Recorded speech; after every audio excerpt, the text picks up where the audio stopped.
Hi, this is Jeff Gorey, the Principal Investigator for the Transformer Toolkit project. Today we are doing another quick tutorial, so we'll jump right into it.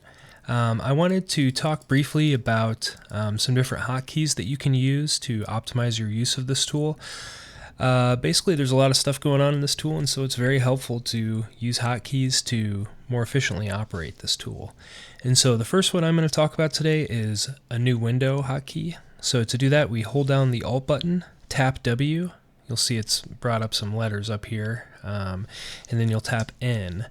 And so that has brought up a new window here. So you'll see basically this is just two instances of the same spreadsheet. So the use case for this is, for example, if we were doing some forecasting, we had our Transformer Purchase Forecasting Guide Assumptions tab open, and we wanted to make some adjustments to assumptions and see how that affects our results. And so right now we've got the assumed peak demand per customer at the first year entered in as 14. Let's make that 6 and see what happens on the right here.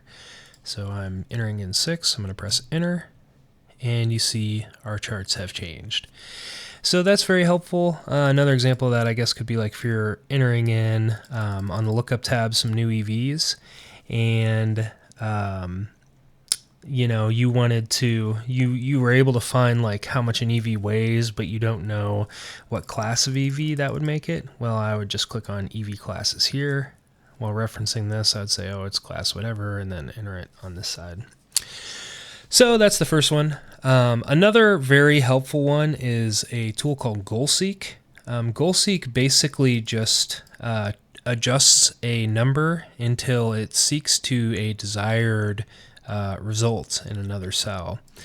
And so an example for this, so I'm going to do Alt-WN to open up a new window here, just so I have two windows on either side. Let's say you're in the forecasting tool and you're shaping your curve over here, and some additional tools to help shape the curve are on this side. Let's move this down a little bit. Don't know what's going on there.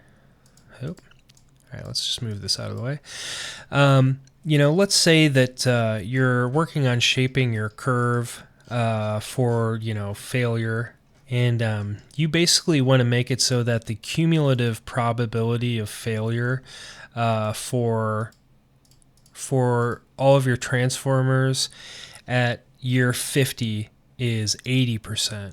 Well, this is like some crazy formula, right? That's referencing another part of the tool. I'm going to make this full screen as we do this. So how do I do this? I know I want, after 50 years, I want to say 40% of these things have failed. How do I do that? Well, you use Goalseek. And so I would go into, let's say, we want it to be 40% have failed at 50 years instead of 91%. I'm going to press Alt, then tap T, then press G. That's brought up the small window called Goalseek. So we are setting this value to the one we want it to be. And I was just saying 40%, but remember it's a decimal here, so 0.40.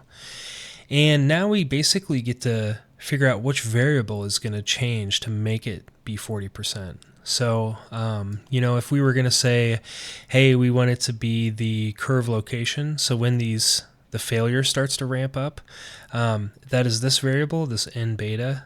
There's a longer explanation here, but I just referenced this bolded and underlined section.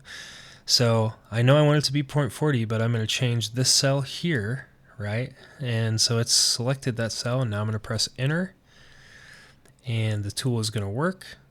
And you'll see it's goal-seeked. It's found a solution. That solution was, to go to 56.09.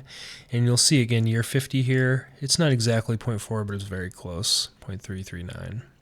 So that's another very important hotkey. So another hotkey is zoom to selection. You may see that some tabs here, like the lookup tab, for example, there are some macro buttons on the top that say zoom to table. So let's make this half screen and put this away. If I were to click zoom to table, it's just going to optimize the view here. This is helpful if you've got like a Chrome window up where you're searching for specs or whatever. But, some of these tabs don't have that macro. I didn't build it in everywhere, right? And so let's say we were doing the max EV load calculator, and I'm only doing it for one vehicle. I don't really need to see this multiple vehicles part, and maybe I'm hard of seeing, and I'm working on a small computer. You know, what you do is you select all the cells that you want to focus on, and then again, like that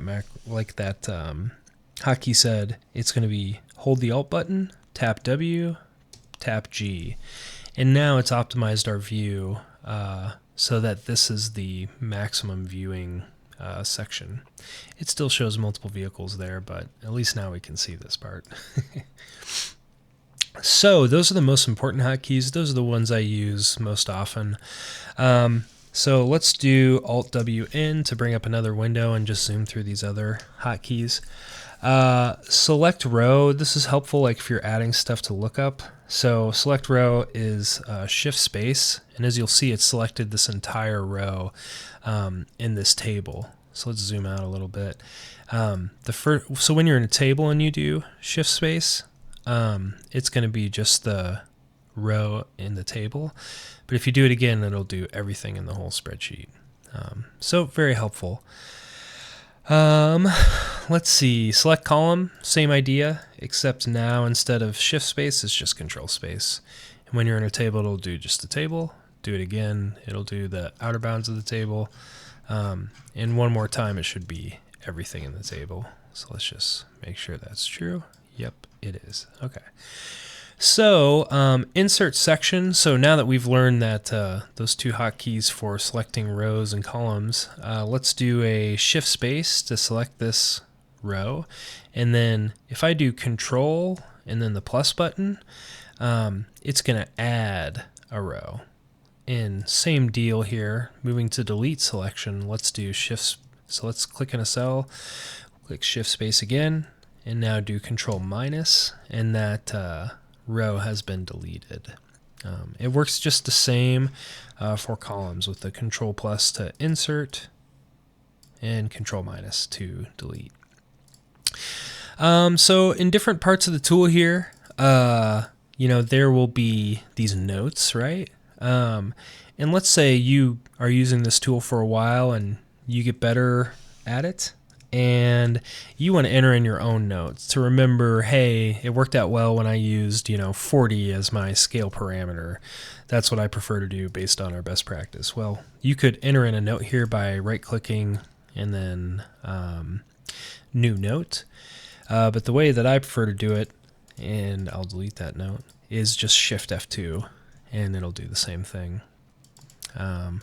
Also, if you're, navigating cells with the arrow keys, I'm pressing, up, down, left, right arrows, and you want to edit a cell that you're in, you don't have to reach for the mouse. You can just, as you're doing this, you can press F2, and then you'll be in the cell.